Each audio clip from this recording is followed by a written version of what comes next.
Remember those forgotten budget recipes? The kind tucked between yellowed pages and handwritten notes in old cookbooks? Back then, they stretched every penny and turned scraps into supper without blinking. These dishes weren't fancy, but they filled plates and kept families fed when times were lean. Let's dust off the past and revisit 30 recipes that knew how to do a lot with very little. Sugar sandwich. White bread plus butter plus sugar. This wasn't something you'd find in a glossy cookbook or behind the glass at a fancy bakery. But for a generation of Americans, the sugar sandwich was the closest thing to a treat you could get when the cupboards were nearly bare. It's exactly what it sounds like: soft white bread spread with butter, or margarine if that's what was on hand, and sprinkled with granulated sugar. Sometimes it was folded over, other times cut into triangles to make it feel fancier than it was. Either way, it was sweet, cheap, and deeply satisfying. Born out of economic hardship, especially during the Great Depression and World War II, the sugar sandwich was part of the great American tradition of making do. Butter was precious, sugar was rationed, and store-bought sweets were a luxury. So when a child came looking for dessert, parents got creative. A slice of bread could stretch the last of the butter. A spoonful of sugar could brighten a long gray day. It was humble, but it worked. For many, this sandwich wasn't just a snack. It was a warm memory. It was the thing waiting for you after a school day, or a quiet comfort during long summers at Grandma's house. The crinkle of the bread wrapper, the cool swipe of butter, the crunch of sugar on your teeth. Those sensations linger long after childhood fades. In today's food culture, where sugar is demonized and everything is labeled organic or keto or clean, a sugar sandwich might seem like a culinary crime. But there's something almost rebellious about it now. It's dessert without a recipe, joy without effort.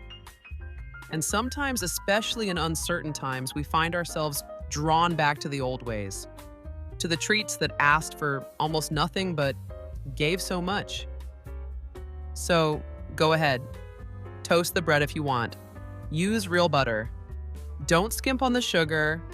Just take a bite, close your eyes, and remember that sometimes the sweetest things in life come wrapped in simplicity. Hot water. Cornbread is one of those dishes that doesn't ask for much, but delivers more than you'd expect. It comes from a time and a place where people made meals with what they had, not what they wanted. A staple in the American South, especially among Black and Appalachian communities, this humble bread was born from scarcity and sustained by tradition. It uses just a few pantry items: cornmeal, salt, maybe a little fat, and, of course, boiling water. No eggs, no milk, no flour, just grit, heat, and memory. This isn't your fluffy Sunday brunch cornbread baked in a cast iron skillet. This is stovetop cornbread's rugged cousin, fried in a hot pan until golden and crisp on the outside, tender and steaming inside. It's rough around the edges, literally. There's no baking powder, no rise, no fluff. But what it lacks in loft, it makes up for in soul. Hot water. Cornbread was survival food. It didn't need refrigeration or anything perishable, which made it ideal during the Great Depression, wartime rationing, or any day the paycheck ran out before the pantry did. Grandmothers could whip up a batch without looking at a recipe. They'd stir boiling water into cornmeal until it formed a thick, spoonable dough, pat it into rough cakes, and drop them into hot grease with a satisfying sizzle. The smell alone could fill a house with comfort.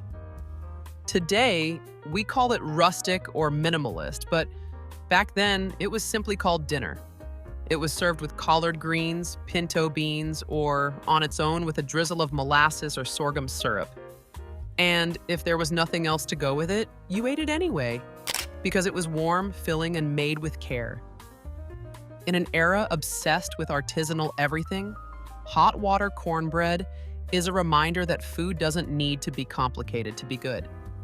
It just needs to be honest. And if you ever want to taste the resilience of a people, all it takes is cornmeal, boiling water, and a hot pan. Coffee-boiled eggs. At first glance, coffee-boiled eggs might sound like a campfire dare or something invented by accident during a bleary-eyed morning in the wilderness. But this curious dish has roots deeper than novelty. It's part cowboy ingenuity, part frugal farm wisdom, and entirely emblematic of a time when nothing, not even old coffee grounds, went to waste. The concept is deceptively simple. Instead of fresh water, you boil your eggs in leftover coffee, grounds and all. That's it. No salt, no vinegar, no gadgets. Just yesterday's brew repurposed into today's breakfast. The result? Eggs with a shell stained deep brown, sometimes cracked with rustic patterns like river rock, and a subtle bitterness infused into the whites. They're earthy, slightly smoky, and oddly comforting. Like a hard-boiled egg that wandered into a campfire breakfast and decided to stay. This wasn't a fancy dish, and it definitely wasn't about flavor complexity. It was about efficiency, about using what was on hand, and about stretching every drop of value from the morning pot of Joe. In logging camps, frontier kitchens, and rural farmsteads, coffee was constant. If the eggs needed boiling, why dirty a new pot of water when the kettle was already hot? There's also something deeply communal about this method. Imagine a cast iron kettle over a fire, hissing with yesterday's brew, while a few eggs roll around inside, their shells darkening as the sun rises. It's the kind of scene that tastes like grit and gratitude. Modern palates might need a moment to adjust. It's not sweet, not spicy, not Instagram ready, but it's memorable. It's real.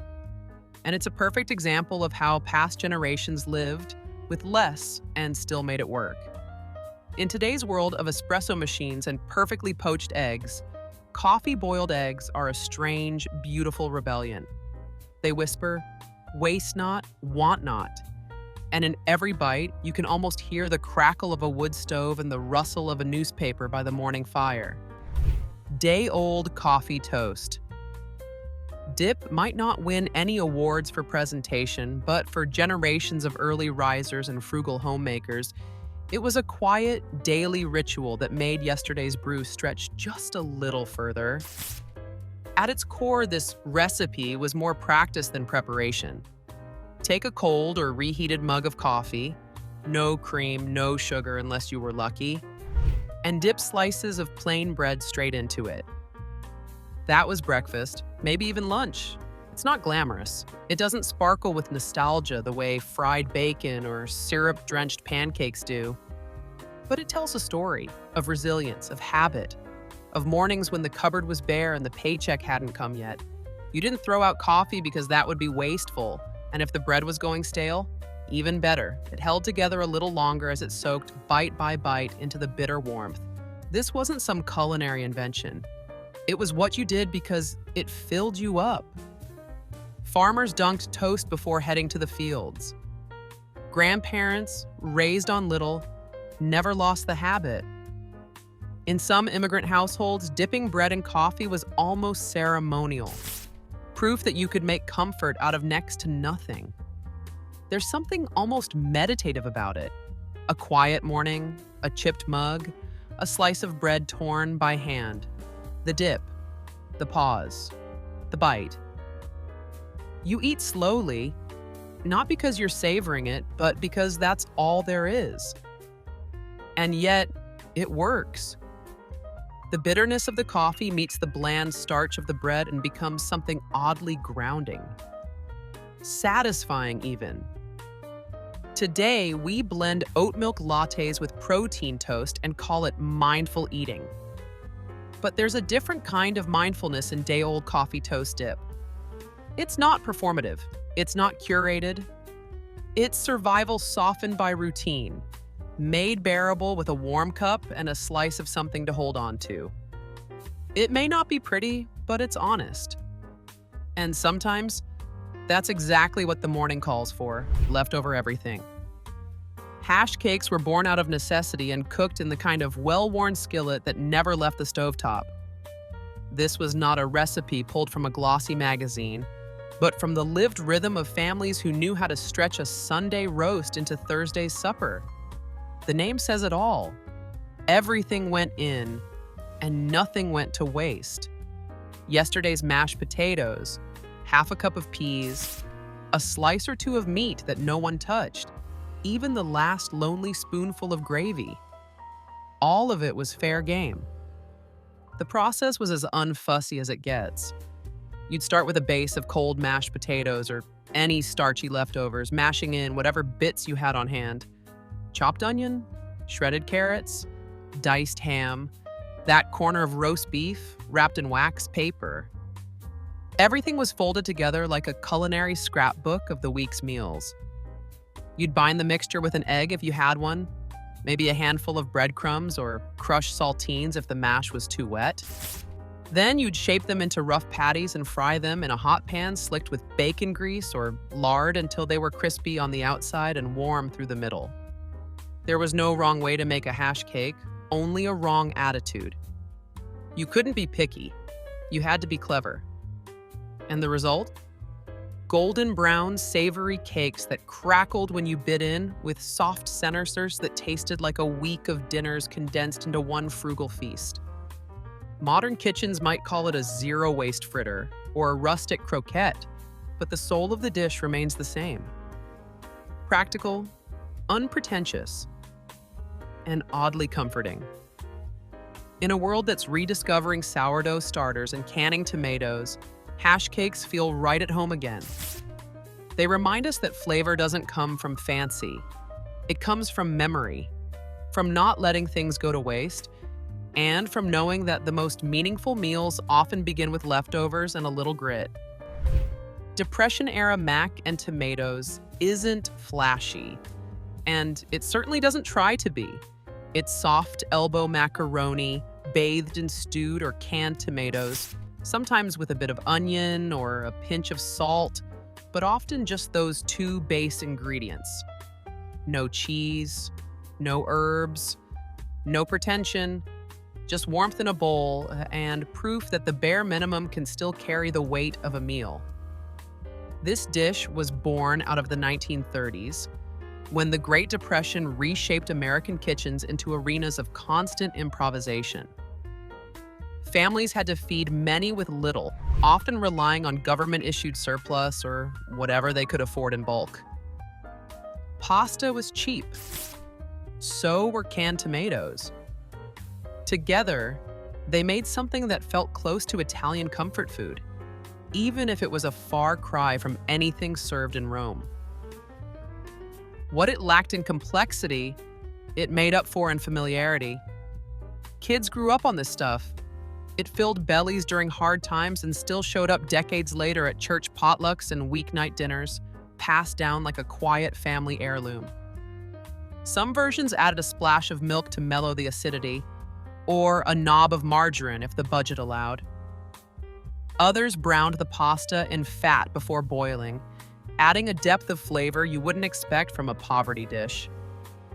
Today, in the age of loaded mac and cheese and artisanal sauces, mac and tomatoes might seem too plain to matter. But there's a reason it keeps resurfacing, on food blogs, in family recipe boxes, whispered in comment sections like a secret handshake between generations. It reminds us that good food doesn't always come from excess. Sometimes it comes from necessity, from love, from stretching what you have into something nourishing. If you make it now, don't overthink it. Just boil the pasta, warm the tomatoes, and let it be. Take a bite and taste the quiet strength of a time when food wasn't about flair. It was about making it through. And somehow, even now, that taste still comforts. Leftover meatloaf fried sandwiches are the kind of next-day magic that only comes from kitchens where waste was a sin and reinvention was an art form. If you grew up with a frugal parent or a grandparent who saw every leftover as sacred, you probably know this sandwich well. It starts with a cold slab of yesterday's meatloaf, firm enough to hold its shape, seasoned from the inside out, sliced thick, and slapped into a hot skillet with a bit of grease until both sides are crisp and caramelized. That's where the transformation happens. The soft, slightly sweet loaf becomes something bolder when it meets heat again. Edges browning, fat sizzling, bits of onion and ketchup catching in the pan like they're getting a second chance to shine.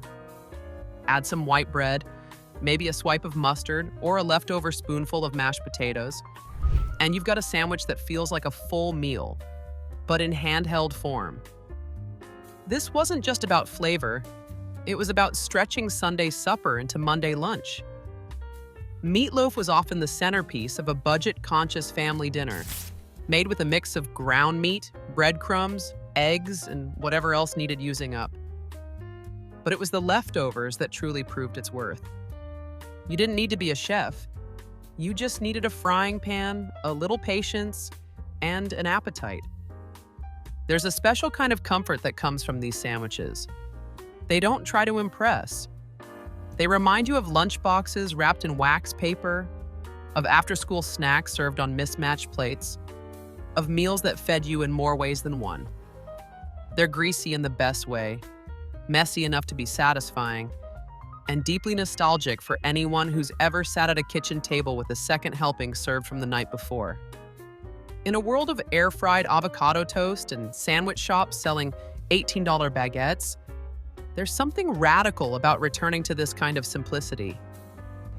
A meatloaf sandwich, reheated and reborn in a skillet, isn't just thrifty, it's triumphant. Victory Garden vegetable soup wasn't just a recipe, it was a wartime philosophy in a bowl. During World War II, when ration books replaced grocery lists and imports dwindled, the government encouraged Americans to plant their own food in backyards, city parks, even apartment rooftops. These small, self-sufficient plots, called victory gardens, were part patriotism, part necessity. And what better way to use that hard-earned harvest than in a big, bubbling pot of vegetable soup? This was the soup that welcomed whatever the soil gave. Carrots, turnips, beans, onions, cabbage. If it grew, it went in. Tomatoes, often canned or sun-ripened, became the base. Sometimes there were potatoes or barley to make it stick to your ribs. If there was meat, it was a bonus. Maybe a ham bone left from Sunday. More often, it was seasoned with bay leaves, pepper, or just a bit of salt, if the pantry allowed. Families made it by the gallon and let it simmer for hours. The scent drifted through neighborhoods, comforting and humble, full of quiet resilience. Every bowl was slightly different, depending on what was ripe, what wasn't eaten by bugs, and what hadn't already been traded with the neighbor down the street. What makes this soup so enduring isn't just its taste, it's its spirit. It was a way of saying, we're going to make it through. It filled stomachs and calmed nerves in uncertain times. A pot of soup meant no one went hungry, at least not that night. And in the worst of days, it gave people something to do, something to nourish with, something to share. Today, we might see vegetable soup as ordinary, even boring. But Victory Garden vegetable soup tells a deeper story. It reminds us that even when the world is on fire, people still plant seeds, still cook dinner, still care for one another. In that sense, it's not just a recipe from the past, it's a blueprint for how to move forward when the pantry and the world feels bare. Oatmeal with bacon drippings is a dish that draws a hard line between what we call breakfast and what we call survival. It's not the creamy maple syruped bowl you might find in a brunch cafe today, topped with sliced bananas and chia seeds. No, this version of oatmeal came from lean times, from kitchens where butter was a luxury and every spoonful of grease was saved in an old coffee can by the stove. In those kitchens, bacon drippings weren't waste, they were wealth. Imagine a cold morning in a drafty house, maybe coal heat struggling to catch. Maybe none at all. You've got oats, cheap, shelf-stable, and filling, but no milk, no sugar, no fancy toppings. What you do have is the hardened fat left from Sunday's bacon frying, and so you stir it into the pot. Suddenly, that plain oatmeal takes on a smoky richness, a salty depth that clings to your ribs and warms you from the inside out. It's savory, it's strange to modern taste buds, but it's deeply nourishing in a way few processed foods could ever hope to be. This dish was especially common in rural areas and among working-class families who learned to make every ingredient do double duty. Bacon was a treat, so the drippings stretched that flavor across the week. You didn't waste it. Not a drop. Oatmeal became more than just a bowl of mush. It became a canvas for survival, for making do, for finding comfort in scraps. Today, we might wrinkle our noses at the idea, used as we are to sweeten everything and cholesterol-free mornings. But there's something deeply grounding about it. It's a meal that tells you where you came from. That someone somewhere figured out how to make a belly-filling breakfast out of the bare minimum. And if you ever find yourself tired of protein powders and overnight oats, try stirring a spoonful of bacon grease into your next batch. It might not be trendy, but it just might taste like home. Cabbage and noodles, haluski, known in many Eastern European kitchens as haluski, is the kind of dish that doesn't brag but always gets remembered. It's a humble bowl of buttered egg noodles tangled with soft, caramelized cabbage, often kissed with onions and just enough black pepper to wake up your taste buds. There's nothing fancy here, and that's exactly the point. This dish was born in immigrant kitchens, carried in the hearts and hands of families from Slovakia, Poland, Hungary, and Ukraine, who came to America with very little but knew how to turn very little into dinner. Haluski thrived in coal towns, steel cities, and farmhouses, where a head of cabbage could feed a crowd and a bag of noodles stretched through the week. It was simple, cheap, and endlessly satisfying. A comfort food that stuck with you through hard winters and harder times. In many homes, it was a meatless main, perfect for Lent or days when the budget ran thin. When a bit of bacon or sausage could be spared, it was chopped up and fried in for extra richness. But most of the time, the magic came from patience. Slow-cooked cabbage, butter browned just enough, and a skillet that knew how to do its job. This isn't a dish that cares about presentation. It's beige on beige, soft on soft. But don't let that fool you. It's full of flavor, layered with history, and anchored in love. Every forkful carries whispers of grandmothers who cooked with aprons and instincts, who fed families with a single pot and a lot of hope.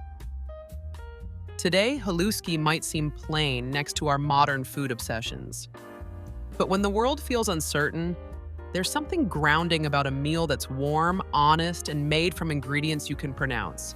It's cabbage and noodles. That's it. And somehow, that's more than enough.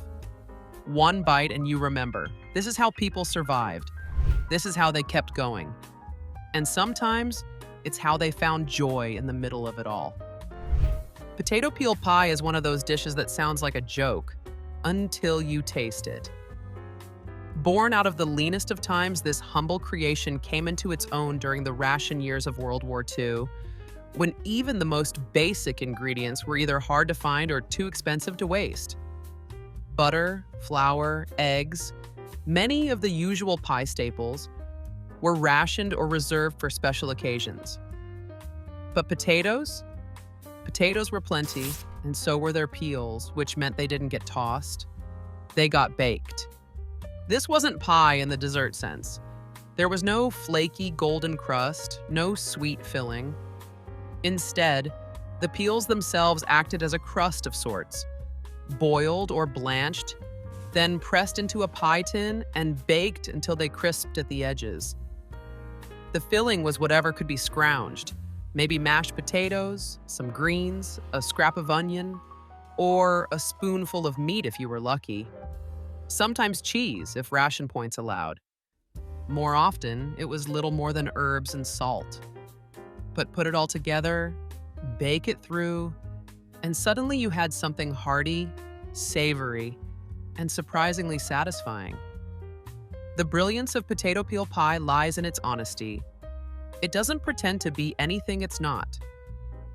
It's frugal, scrappy, and proud of it. It's what happens when people refuse to throw anything away and still find a way to gather around the table with something warm and nourishing. It became especially well known through stories of wartime Britain, but similar versions popped up in American kitchens too. Places where use it up, wear it out, make it do it or do without wasn't just a motto, but a daily reality. In our modern world of food waste and throwaway convenience, potato peel pie is a quiet reminder that flavor doesn't have to be expensive, and dignity doesn't require abundance. It's a dish that rose from hardship and still has something to teach us. That, with a little heat, a little care, and a whole lot of resourcefulness, even scraps, can become something worth remembering. Peanut butter and lettuce sandwich might sound like the result of a kitchen accident or a dare gone sideways, but for many Americans, especially in the mid-20th century, it was a real and strangely beloved staple. This odd couple of creamy peanut butter and crisp iceberg lettuce tucked between slices of white bread wasn't just a novelty. It was practical, affordable, and surprisingly refreshing. And it tells a story about how people once made do with what they had, and sometimes stumbled upon something oddly satisfying in the process. This sandwich likely found its footing in the Great Depression and wartime years, when creativity in the kitchen wasn't just encouraged, it was necessary. Protein was expensive, refrigeration limited, and every ingredient had to stretch. Peanut butter, rich in protein and fat, was shelf-stable and hearty. Lettuce, it added bulk, crunch, and the illusion of freshness in meals that often lacked texture or color. Combined, they made a sandwich that was easy to throw together, cheap to make, and more pleasant to eat than you'd expect. Taste-wise, it walks a strange line. The rich, sticky heft of peanut butter against the cold snap of lettuce. It's creamy meets crisp, savory meets fresh. It's not sweet, not salty, just mild, simple, and oddly clean on the palate. No wonder it ended up in school lunch boxes, picnic baskets, and quick afternoon snacks, passed down in community cookbooks and remembered by those who grew up eating it on hot summer days with a glass of milk. Today, the sandwich gets a raised eyebrow or a polite, maybe not, but it still holds its place in the soft-spoken history of budget American cooking. It reminds us that good food isn't always about perfect pairings or Instagram-ready ingredients. Sometimes it's about unexpected comfort, the kind that comes from something plain, weird, and quietly nostalgic. Try it once, not because it's trendy, but because it's a whisper from a time when people made food that filled the belly, stretched the dollar, and didn't apologize for being a little strange. Rice and milk with sugar is one of those quietly enduring dishes that hides in plain sight. Simple, soft, and unassuming, but rich with memory. It's not quite breakfast, not quite dessert, and not quite a full meal, but it's managed to be all three depending on the day, the decade, and the size of the grocery bill. For families scraping by in lean times, through the Great Depression, wartime rationing, or just a tight week, this dish offered comfort in a bowl using only the most basic of ingredients: cooked rice, milk, fresh or powdered, and a spoonful of sugar. There's no trick to it. Leftover rice was warmed with milk, sometimes on the stovetop, sometimes just poured cold, and sweetened to taste. Some added a pat of butter if they had it, or a dash of cinnamon if they were feeling fancy. But the original dish was straightforward. No eggs, no custards, no oven. Just whatever was on hand and a quiet understanding that simple food, when made with care, could be enough. For many, this dish was a kind of edible lullaby.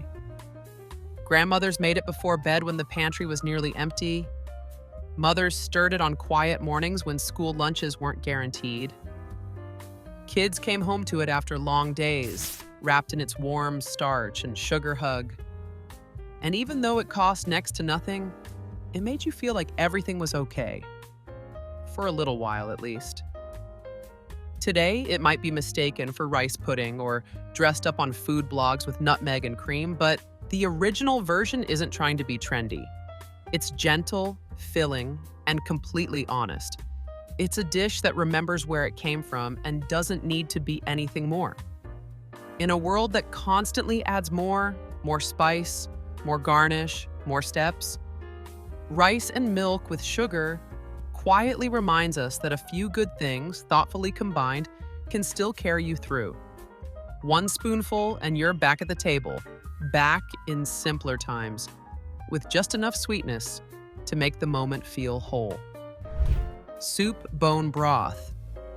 With dumplings is a dish that starts with almost nothing and somehow ends with everything. It begins with a bare bone, maybe from last night's roast, maybe saved and frozen weeks ago, dropped into a pot of water and left to simmer for hours. There's no rush. Time is the secret ingredient here. As the bone boils, it gives up what it can. Flavor from marrow, richness from bits of meat still clinging to the edges, and a deep warmth that fills both the kitchen and the belly. In the days when every scrap mattered, throwing away bones would have been unthinkable. They were the base of many meals, the foundation of nourishment. And once that broth was ready, cloudy, fragrant, slightly golden, it was time to turn it into a meal by dropping in dumplings. Not the fluffy biscuit kind you see in glossy cookbooks, but rustic, humble dumplings made from flour, water, and maybe a pinch of salt. No eggs, no milk, no leavening. Just dough, pinched and shaped by hand, cooked directly in the broth until tender. The result is something more than soup. It's thick, soothing, and undeniably hearty. The dumplings absorb the broth's flavor, becoming soft and savory pillows of sustenance. Every bite tastes like someone cared enough to make the most out of what little was left. This dish showed up on tables during the Depression, in rural kitchens during long winters, and in households where feeding a family didn't come easy. It wasn't fancy, but it was filling. And in many ways, it was a quiet act of love, stretching a bone into a meal that fed 5. Today, we talk a lot about nose-to-tail cooking and zero waste, but soup bone broth with dumplings has been doing that for generations. It asks for patience, not money, ingenuity, not ingredients. And it rewards you with something that tastes like history, resilience, and the deep satisfaction of making something truly good out of almost nothing at all. Campfire corn cake with bacon grease is the kind of dish that reminds you food didn't always come from a box or a freezer aisle.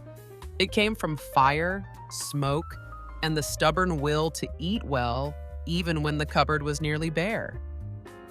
This was frontier food, depression food, hardscrabble food. And yet, somehow, it always felt like a small celebration.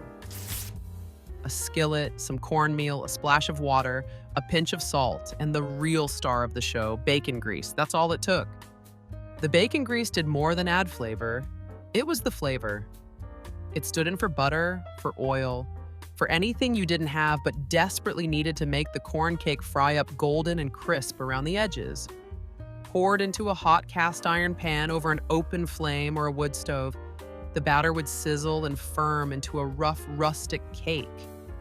Its outside browned and crunchy, its inside soft and just a little crumbly. It didn't rise like a fluffy loaf.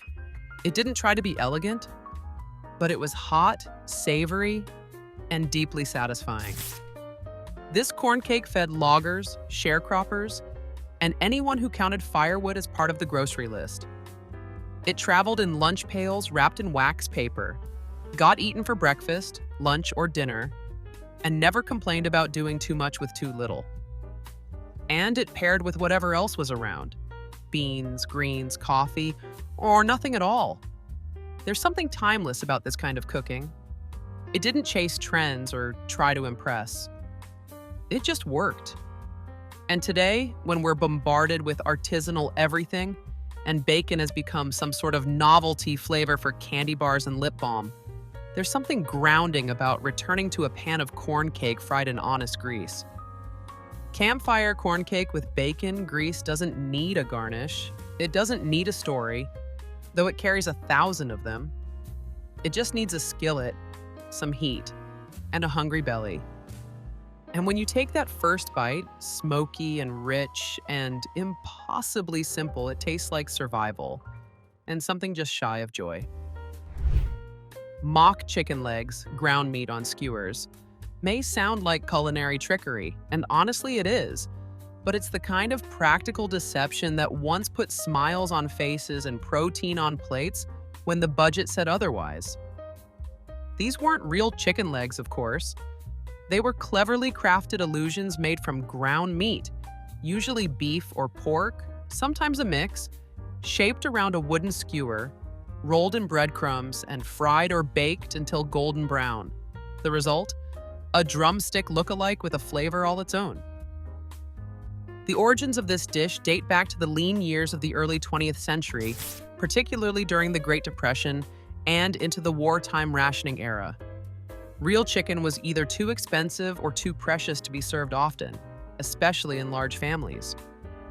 Ground meat, on the other hand, was easier to stretch and could be seasoned and molded into nearly anything. Add a stick, a coating, and a hot pan, and suddenly you had something festive, a faux drumstick that felt like a treat. Preparation was humble and frugal. The meat was seasoned with onion, salt, pepper, and sometimes stale breadcrumbs to bulk it up. Once formed into a drumstick shape around a skewer or even a spoon handle, it was dredged in more crumbs and either pan-fried or oven-baked. Some folks would even brush it with a bit of egg wash to get that crispy, golden coating that mimicked real skin. Did it taste like chicken? Not quite. But it didn't have to. It tasted like effort, intention, and a little culinary theater. For children, it was exciting. A meat-on-a-stick experience in a time when fun didn't come pre-packaged. For parents, it was economical magic, turning odds and ends into something hearty and familiar. Today, mock chicken legs have largely vanished from dinner tables, replaced by endless frozen options that don't require imagination. But there's a charm to the make-do creativity this dish represents. A time when people didn't ask what was missing, but rather what they could make of what they had. And in that kitchen alchemy, a meat stick became a memory. Chipped beef on toast, SOS, affectionately or not so affectionately, known as SOS, short for stuff on a shingle in polite company, is one of those dishes that soldiers love to hate and families learn to love. It's humble, salty, and oddly comforting. Made from thin slices of dried beef warmed in a white roux-based gravy, ladled generously over toasted bread. It's not glamorous, but that was never the point. This was survival food, mess hall food, the kind of breakfast you could make in bulk and serve to hungry troops or hungry kids without breaking the bank. The dish gained fame, or infamy, during World War II when it became a military staple. Easy to store, easy to prepare, and able to feed a small army, literally, chipped beef filled a logistical and nutritional need. But it didn't stay confined to barracks. After the war, returning soldiers brought the recipe home, and it made its way onto kitchen tables and school lunch trays across the country. For many veterans, it was a taste of routine, a reliable and filling reminder of a life that was anything but predictable. The dried beef, paper-thin, salty, and shelf-stable, was often rehydrated slightly in the creamy sauce made from flour, butter, and milk. The gravy thickened just enough to cling to the beef and drape lazily over toast, which could be plain white sandwich bread or whatever was on hand. The final plate wasn't pretty, but it was warm, filling, and surprisingly satisfying. In modern times, SOS is something of a nostalgic relic. Some still make it for weekend breakfasts or as a tongue-in-cheek nod to the past, while others recoil at the mere mention of it. But there's no denying its place in culinary history. Chipped beef on toast is a dish born out of necessity, sustained by simplicity, and remembered for its staying power.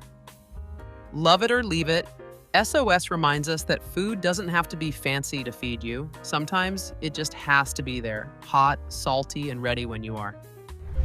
Creamed tuna on rice or bread is one of those quietly resilient meals that filled plates and bellies during times when the pantry looked more like a question mark than a menu.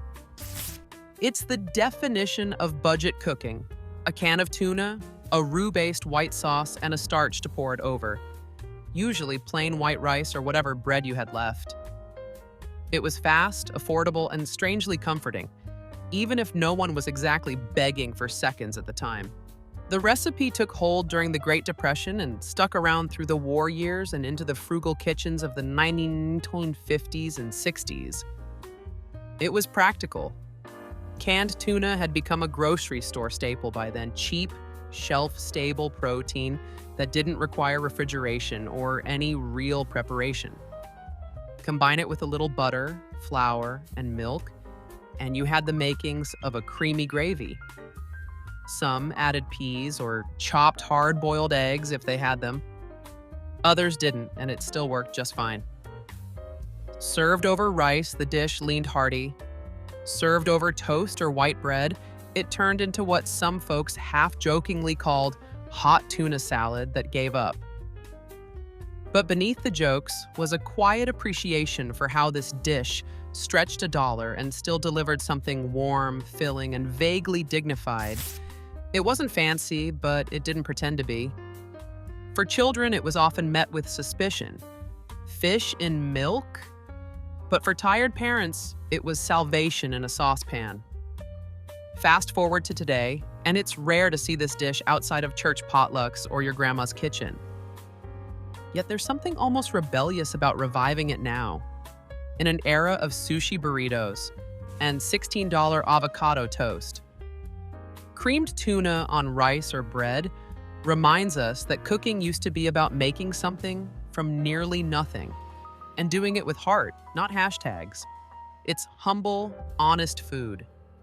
And sometimes, that's exactly what we need. Corncob syrup biscuits are the kind of dish that makes you pause and wonder, wait, syrup from what now? But for generations who lived through lean times, especially in rural America during the Great Depression, throwing away anything edible or almost edible was unthinkable. Even used corn cobs, stripped of their kernels, were considered too valuable to toss. Boiled down with water and a bit of sugar, they became a golden syrup that was poured lovingly over hot biscuits to create a breakfast or dessert that felt a whole lot richer than it really was. Making corncob syrup was a labor of hope. Farmers and homemakers would simmer a pot of spent corn cobs for hours, drawing out the starchy sweetness that still clung to them. Add a little molasses or brown sugar, and you'd end up with a caramel-hued syrup that tasted like a cousin of maple, earthier, more rustic, but still sweet enough to make a dry biscuit sing. And the biscuits themselves? Basic by design. Flour, lard, or shortening, maybe a splash of milk if it was payday. The magic was in the syrup. This was not a showy dish. It didn't belong in a cookbook with glossy photos. It belonged at the center of a kitchen table, surrounded by children wiping sticky fingers on flour sack napkins, and parents silently thankful for one more day of getting by. The smell of that syrup simmering, warm, woodsy, sweet, could lift spirits on even the hardest mornings. Today, it's a dish nearly lost to memory, tucked away in yellowed recipe cards and oral histories. But it deserves a comeback, not just as a quirky historical footnote, but as a tribute to resourcefulness. In a world where we scroll past 20-second videos of soufflés we'll never make, corncob syrup biscuits ask us to slow down, use what we have, and taste the stories of those who came before us. It may not be fancy, but it's rich, in flavor, in history, and in heart. Fried bologna steaks are what happens when humble meets hearty, and the deli meat drawer is doing all the heavy lifting. This dish was born out of necessity but stuck around for the sheer satisfaction of its sizzle. Thick-cut slices of bologna, fried until their edges curl and blister into crispy perfection, could transform a boring meat plate into something that actually felt like dinner, or at least a good try at one. You might laugh now, but to many families stretching a dollar, this was a small victory that smelled like hope and tasted like home. During the 1940s through the 70s, bologna wasn't just sandwich filler. It was a budget-friendly protein lifeline. A meat that never claimed to be fancy, but always showed up when you needed it. When sliced thicker than your average cold cut and tossed into a hot skillet, it took on a new life. Less lunch meat, more poor man's steak. It would sizzle, bubble at the edges, and sometimes even puff up in the middle like it had delusions of grandeur. A quick slash or two with a knife before frying kept it from ballooning, but some folks didn't mind the puff. It was part of the charm. Served with mashed potatoes, white bread, or a side of mustard, fried bologna steaks were fast, filling, and surprisingly flavorful. Kids loved them because they were salty and slightly crispy. Adults appreciated how fast dinner hit the table without a trip to the butcher or a dent in the wallet. Nowadays, bologna has fallen a few rungs on the culinary ladder. It's a punchline more often than a pantry staple. But fried bologna steaks deserve a little respect. They represent a time when people made do, made it work, and managed to make it taste good too. In today's world of artisanal everything and $12 sandwiches, there's something rebellious and a little beautiful about slicing into a slab of good old bologna, tossing it in a pan, and calling it dinner. Because sometimes, all you really need is a hot pan, a cold cut, and the will to fry. Stuffed cabbage rolls with rice and bacon. Ends is a dish that speaks fluently in the language of thrift, comfort, and quiet triumph. In kitchens where not a scrap went to waste, this recipe rolled together the simplest pantry staples: leftover rice, the cheapest bits of cured meat, and one humble head of cabbage into a meal that felt like something grand. You didn't need ground beef or fancy spices to pull it off. Just bacon ends, a handful of rice, and the steady hands of someone who had done this before, probably a dozen times. Cabbage has always been a workhorse vegetable, hearty and cheap, able to feed a crowd or stretch the last dollar of the month. Boil the leaves just long enough to make them pliable, then fill them with a mixture of rice and chopped bacon trimmings, those smoky, fatty edges that butchers practically gave away. Once rolled, these little parcels were layered into a pot or baking dish, often nestled in a bed of tomato sauce or even just a splash of broth, and slowly simmered until the cabbage turned soft and sweet, and the bacon perfumed the entire dish with salty, smoky richness. This wasn't company food. It was survival food made with care. You could find variations of it all across immigrant communities: Eastern European, Appalachian, Southern, each with its own little tweak depending on what was available and what Grandma said was the right way. But the core idea remained. Take the scraps, give them structure, and feed your family with pride. Today, we chase flavor in elaborate ways: 12-ingredient marinades, precision cooking, imported spices. But sometimes, the soul of a meal is in its simplicity. Stuffed cabbage rolls with rice and bacon. Ends is a recipe that doesn't just fill you up. It grounds you. It whispers stories of cold nights, warm kitchens, and food that meant something more than just dinner. It meant someone took the time to roll, to season, to stretch what they had into something that lasted. And that, frankly, is a kind of love that never goes out of style. Baked bean casserole with saltines is what happens when hunger meets ingenuity in the most down-home way. This wasn't some test kitchen experiment or casserole contest, darling. It was a practical answer to a very real question. What can I make with what's left in the cupboard? If you had a can of baked beans, a sleeve of saltines, and maybe a splash of ketchup or mustard hiding in the fridge, you had yourself dinner. And it wasn't half bad either. This casserole is a Depression-era survivor, though it lingered well into the 60s and 70s when frugality was still part of the kitchen language. It came together in minutes. Pour a can of baked beans, sweet, smoky, tangy, into a baking dish. Crush up a handful of saltines over the top, maybe mix some into the beans for good measure. Some families added chopped onions or a dollop of brown sugar. Others drizzled melted margarine over the crackers to help them crisp in the oven. But even stripped down to the basics, the dish did its job. It filled stomachs and stretched a dime. There's something deeply comforting about it, even today. The saltines turn golden and buttery crunchy in the oven, forming a crust that crackles with every scoop. The beans bubble up beneath, warm and familiar. It's the kind of meal that doesn't ask for much. Just a fork and maybe a slice of white bread to mop up what's left. It's easy to sneer at such humble fare in the age of truffle mac and cheese and curated charcuterie boards. But dishes like this carry stories. They remind us that food doesn't have to be complicated to be meaningful. Baked bean casserole with saltines is a nod to the folks who cooked with grit, made do with what they had, and still managed to set the table with something hot, hearty, and good. And if that's not the definition of a casserole worth remembering, what is?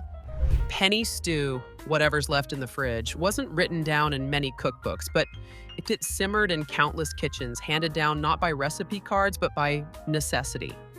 It was never quite the same twice, and that was the point. Born in hard times, Depression-era kitchens, war years, or end-of-month pay gaps, this stew was a celebration of odds and ends. Whatever was left in the fridge, clinging to its last bit of life, found new purpose in the pot. A single carrot, half an onion, a leftover potato, maybe a spoonful of beans or some pasta from the night before. It all went in. No waste, no judgment. The genius of penny stew was in its flexibility. There was no right combination, just whatever you could scrounge. A broth made from bouillon cubes or saved bacon grease was enough to tie everything together. Sometimes it leaned Italian, with a little tomato paste and garlic. Sometimes it swung Southern, with greens and cornbread crumbles. More often, it was just a quiet, brothy echo of meals past, with enough warmth and salt to soothe whatever was worrying you that day. People didn't make penny stew to impress anyone. They made it to survive, to stretch 2 meals into 3, to turn not much into just enough. But in doing so, they created a dish that was more than the sum of its parts. It filled the house with familiar smells and brought people to the table, even if the table didn't have much on it. Today, we call this sort of thing kitchen sink soup or freestyle meal prep. But it's the same idea. Only now, it's a trend. Back then, it was a way of life. And while it may have been born of scarcity, penny stew has its own quiet richness. A dish that proves creativity doesn't come from abundance, but from knowing how to work with what you've got. It wasn't glamorous, but it was real, and it fed people with heart. That's something any modern recipe app could learn from. Milk gravy. Over biscuits was never about flash, it was about survival, satisfaction, and that unmistakable sense of comfort you feel when something warm and familiar hits the table. In the leaner chapters of American history, particularly across the South and Midwest, this dish was the backbone of breakfast, sometimes lunch, and on rougher weeks, dinner too. It didn't need meat to be good, though if you were lucky, a little bacon grease or sausage drippings would find their way into the skillet. But even without them, flour, milk, salt, and black pepper could work a kind of magic that felt like a full meal. The preparation was as simple as it gets. Start with a hot pan and a bit of fat, whatever you could spare. Add flour and whisk it into a roux until it turned golden and nutty. Then slowly pour in milk, stirring constantly until it thickened into a smooth, creamy blanket of gravy. Plenty of black pepper gave it kick and warmth. Pour it over freshly baked biscuits. If you had flour and lard, they were easy to whip up, or even stale bread if biscuits weren't in the cards that day. This dish was filling, easy, and endlessly adaptable. During the Depression, it stretched ingredients and filled bellies. During wartime rationing, it comforted families making do with what they had. And long after those hardships passed, milk gravy remained on the menu, not out of necessity, but out of tradition. Even today, in diners and home kitchens alike, you'll find folks still whipping up a pan of milk gravy, sometimes with sausage, sometimes with a twist, but always with that same intent: to feed and to comfort. It's the kind of dish that doesn't apologize for its simplicity. It embraces it. Because what milk gravy over biscuits really represents is the kind of kitchen wisdom that says, "We'll be okay." No matter how tight the budget or how bare the pantry, there's always a way to make something warm, familiar, and good. That's the kind of recipe that never goes out of style. Hamburger pie, mashed potato topper, with a mashed potato topper is what happens when meatloaf and shepherd's pie have a blue-collar American baby. It was a dish born of stretch the dollar smarts and a bit of creativity, often pulled together on a Wednesday night with whatever you had left in the fridge. Some folks called it poor man's pie, others just called it dinner. But no matter the name, this casserole-style classic was a staple across mid-century kitchens where frugality didn't mean sacrificing comfort. At its core, hamburger pie was incredibly straightforward. Ground beef browned with onions, maybe a little garlic or chopped celery if you had it, served as the base. A spoonful of ketchup or a splash of Worcestershire added depth, and canned corn or green beans were often mixed in for bulk and color. Once the savory mixture was nestled into a casserole dish, it was time for the topper. A generous spread of mashed potatoes, fluffed and patted into a soft, creamy lid. Some home cooks sprinkled a little shredded cheese or paprika on top for flair, but most just let the spuds crisp and brown in the oven, forming a golden crown over the humble filling below. This dish was all about feeding a family with what was available. It made a pound of beef go further, gave leftover mashed potatoes a new life, and turned ordinary pantry staples into something that felt like a treat. Kids loved it. Adults appreciated it. And the fridge stayed just a little cleaner come Thursday. In today's world of gourmet meal kits and deconstructed entrees, hamburger pie might seem a bit retro, but there's something deeply grounding about it. It's honest food. It reminds us that comfort doesn't have to be expensive or exotic. It can be found in a square of meat and potato casserole that smells like home. Whether you grew up on it or you're discovering it for the first time, hamburger pie is proof that practicality and heart can live in the same dish. And sometimes that's exactly what we need. Lard pie crust with apple scraps isn't just a recipe, it's a philosophy. A quiet rebellion against waste and a celebration of making do with what you've got. In kitchens shaped by scarcity, think Dust Bowl farms, wartime rationing, or the lean years between harvests, this pie was a triumph. It took the humblest ingredients and turned them into something that felt like luxury. No fancy fillings, no glossy fruit slices arranged just so. Just peelings, cores, and whatever bruised apples were left at the bottom of the basket. Sweetened, spiced, and tucked lovingly into a crust made with lard so flaky it almost sighed when you touched it. Let's talk about that crust.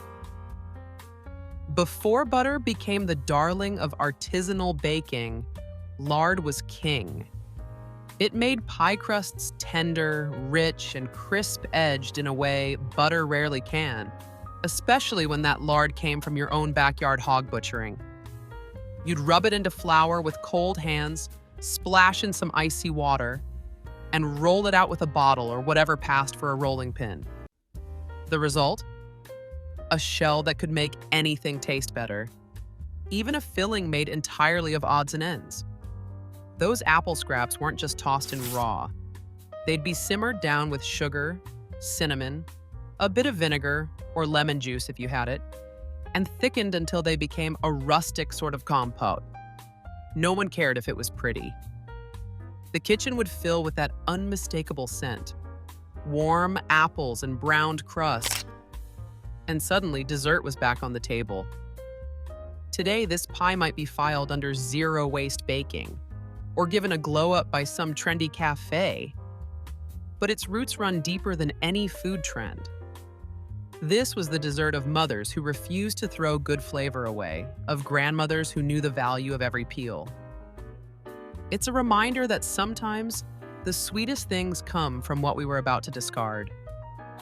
And in a world still learning how to waste less, maybe we need another slice of that kind of wisdom. Served warm, of course, ideally with a little evaporated milk poured on top. Molasses taffy pull was less of a dessert and more of an event. A sticky, sweet ritual that lived somewhere between candy making and community theater. In small towns and farmhouses, particularly in the late 1800s, through the Great Depression, this wasn't just about making something sugary to chew on. It was an excuse to gather, a way to pass time on cold nights when entertainment wasn't something you streamed, but something you became. The recipe itself was simple enough. Molasses, sugar, water, and a pat of butter if you had it. Maybe a pinch of baking soda for a bit of lightness. Everything went into a heavy-bottomed pot and was boiled until it reached the hard ball stage, a term passed down more by feel and memory than thermometers. The smell was unmistakable, rich, earthy molasses with a burnt sugar undertone that filled the kitchen like a warm wool blanket. Once cooled just enough to handle, the real show began. Greased hands would grab the still warm taffy and start pulling, stretching it, folding it, stretching again. The more you pulled, the silkier and lighter the color became. It was mesmerizing and just a little chaotic. If you were a child, you were thrilled. If you were a parent, you were watching your furniture and wallpaper like a hawk. But no one really minded the mess.